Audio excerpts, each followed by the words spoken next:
Hi, everyone. Welcome to Unchained. I'm your host, Laura Shin.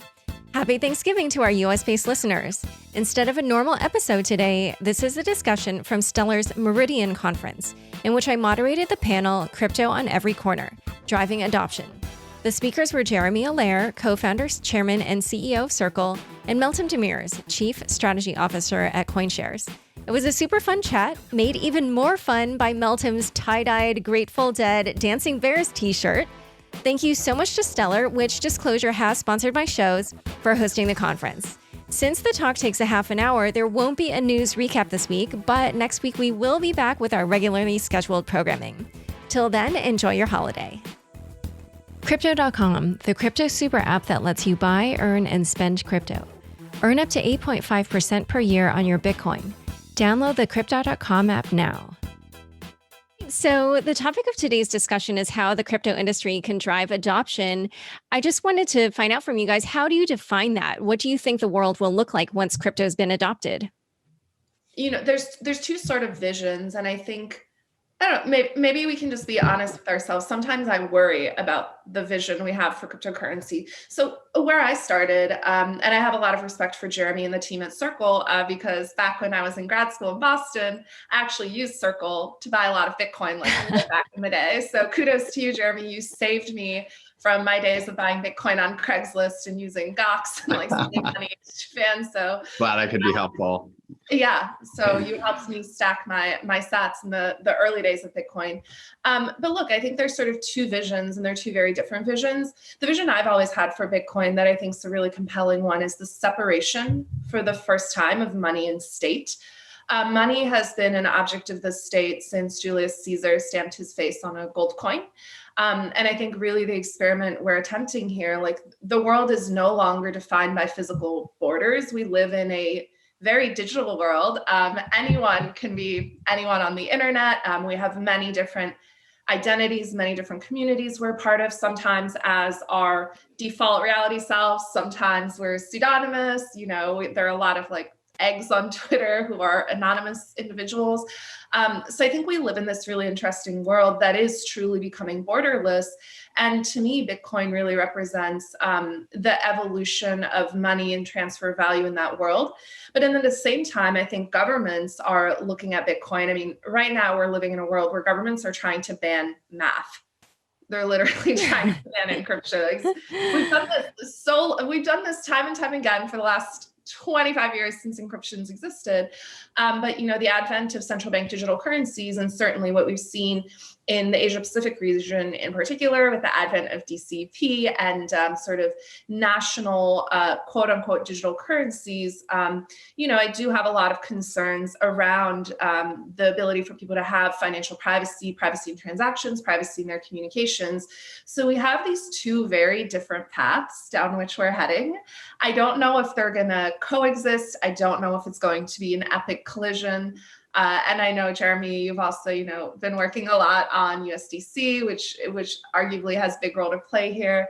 But I think the future of cryptocurrencies in our society is sort of at this very interesting impasse. I want Bitcoin to exist. I believe people have the right to privacy, that people have the right to pseudonymity in their transactions. But I think governments certainly do not like that and are advocating now for the antithesis of that, which is central bank digital currencies and monetary systems that give them complete control and the ability to exert financial censorship at every level of society. So Jeremy, I'll pass it to you. Yeah, no, totally. I mean, there's so much there.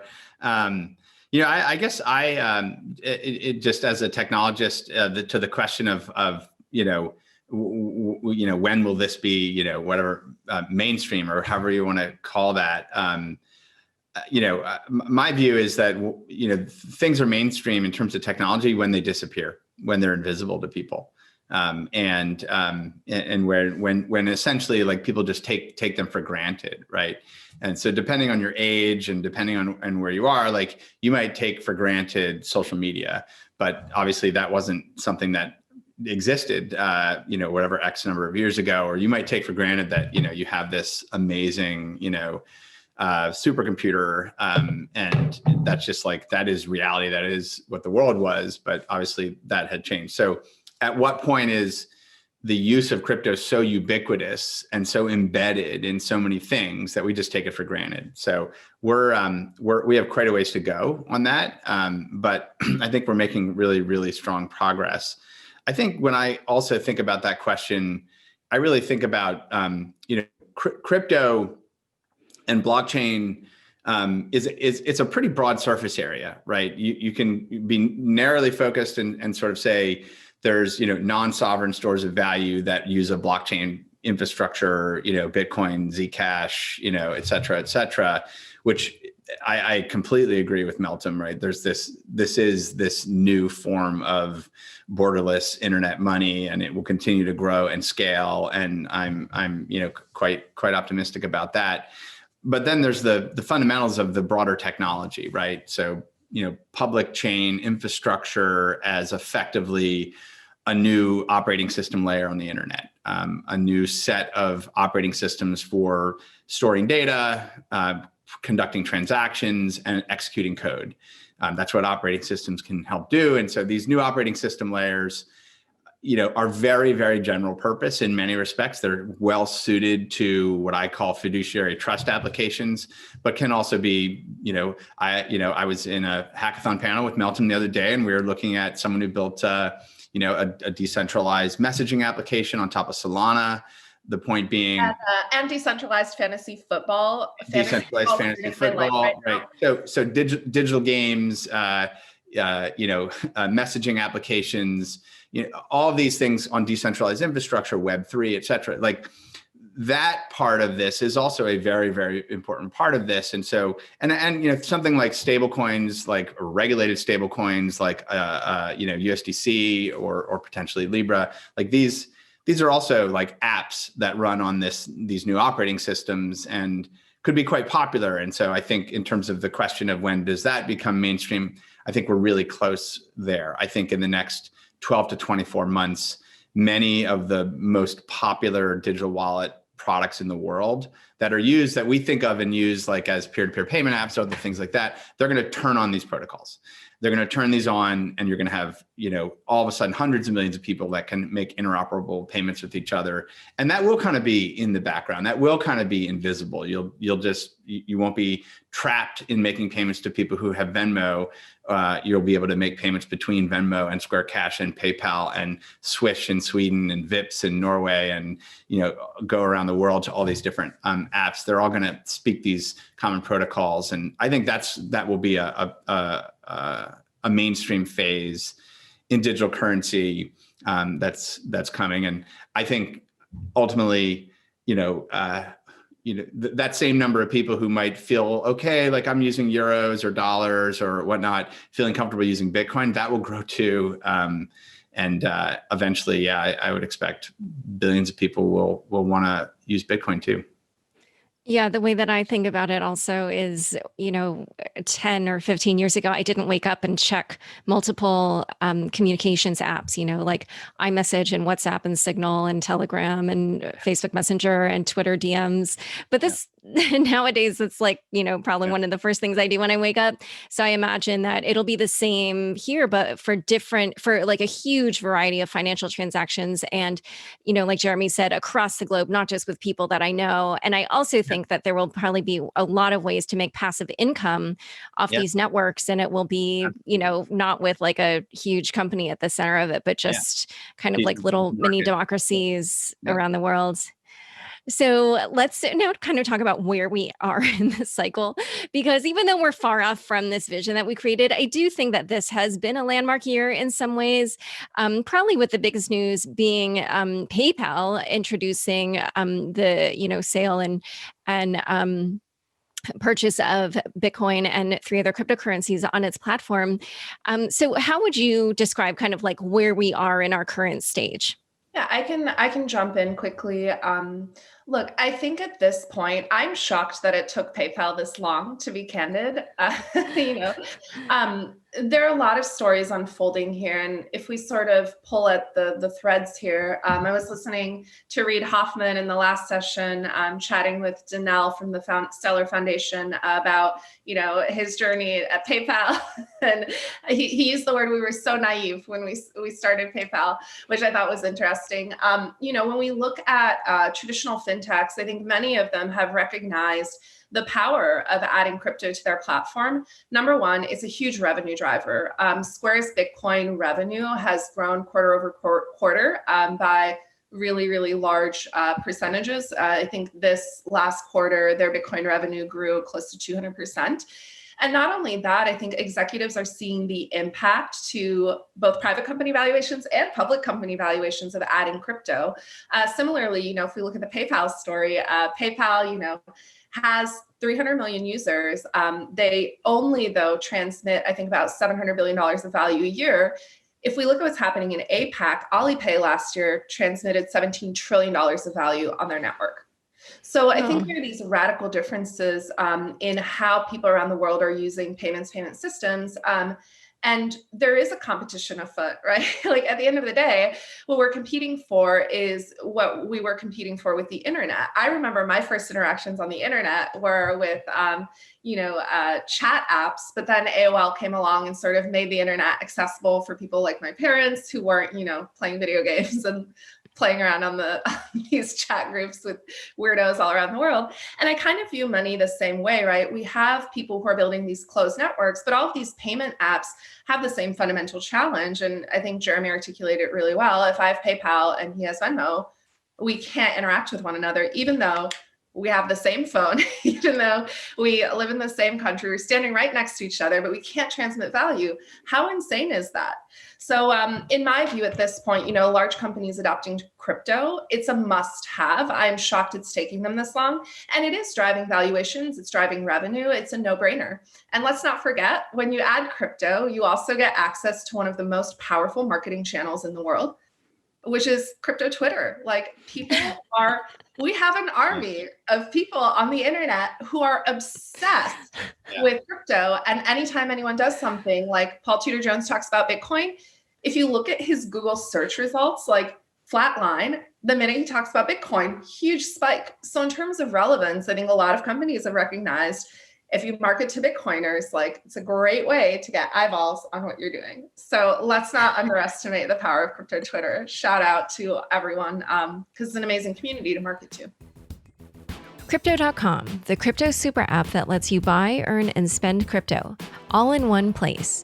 Earn up to 8.5% per year on your BTC.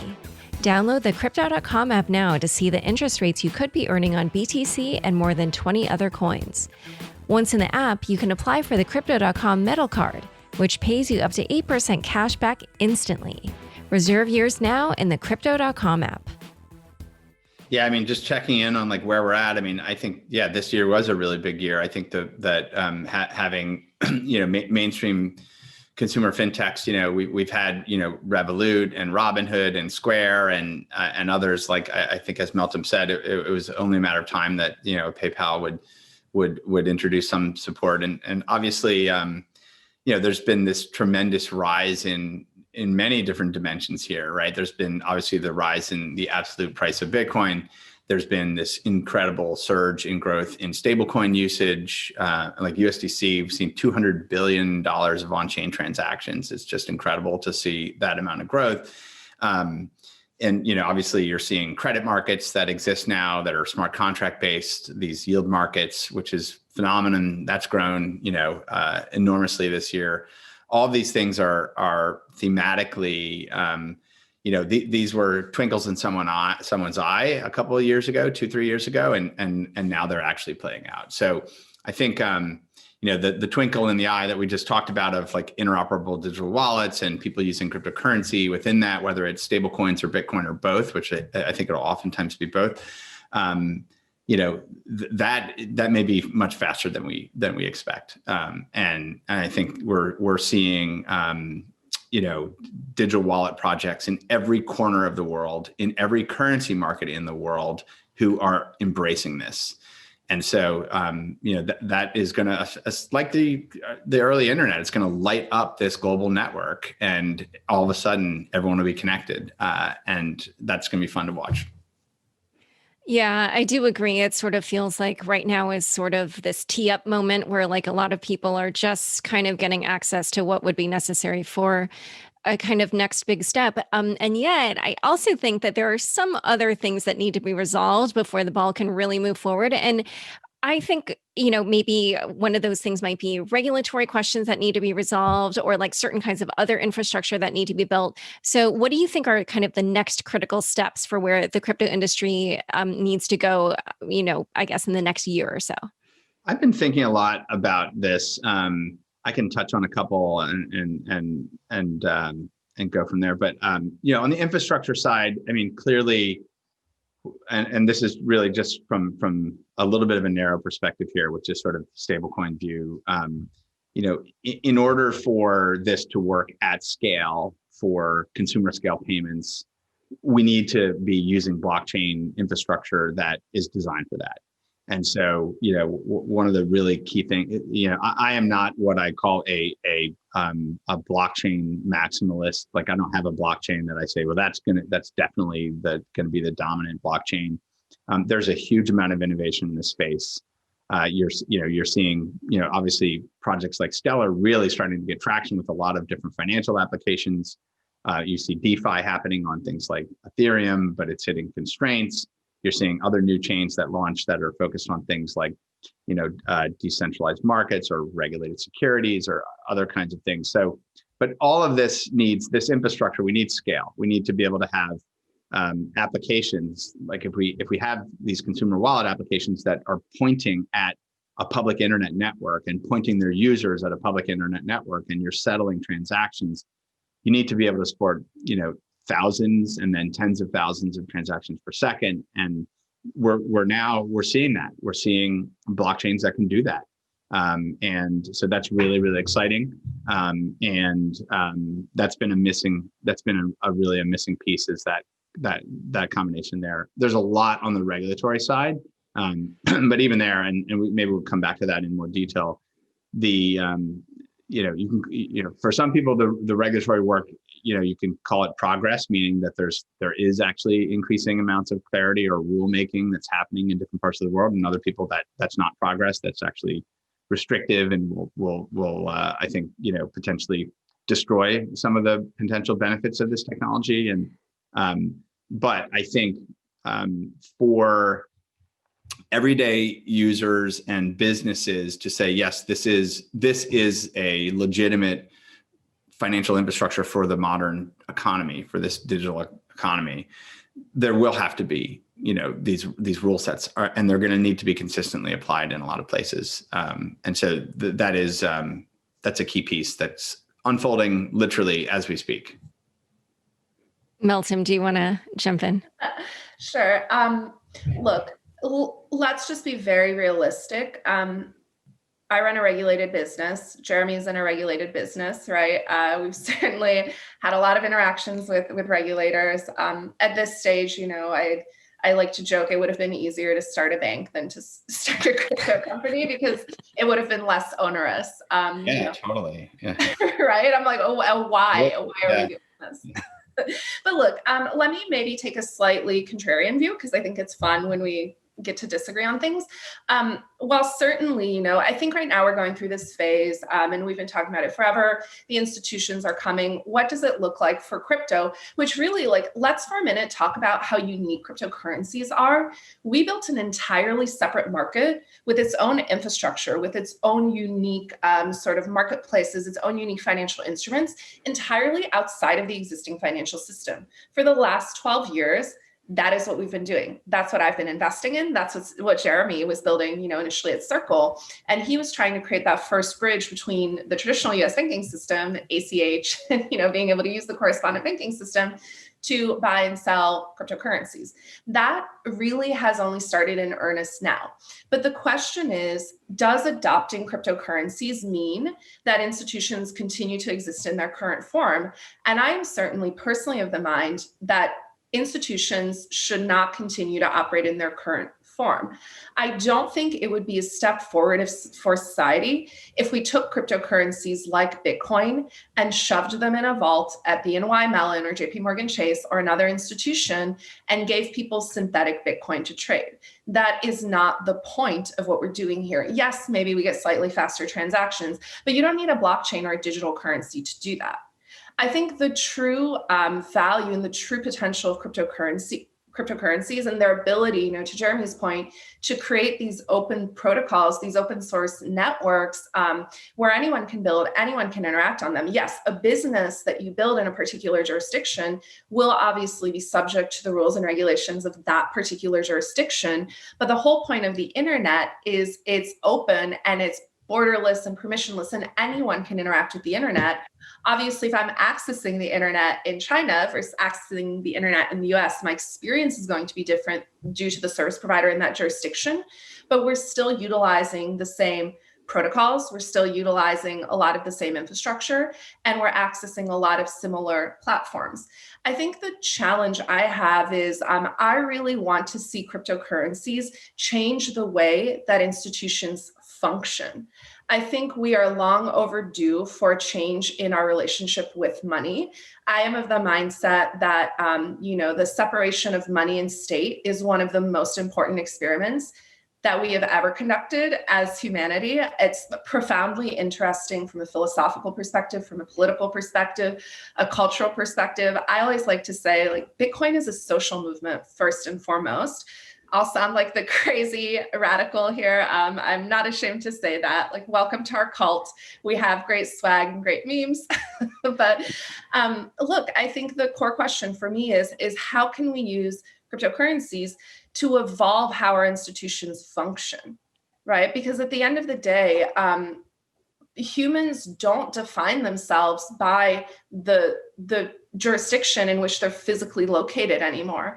And we're in this really weird world. And I do sympathize with regulators because they're grappling with a number of challenges on a number of fronts that come from the shift from a physical world to a very digital world. And the digital world doesn't have jurisdiction, not in the traditional sense. So how are you going to regulate something that has no CEO, that has no headquarters, that has no physical jurisdiction?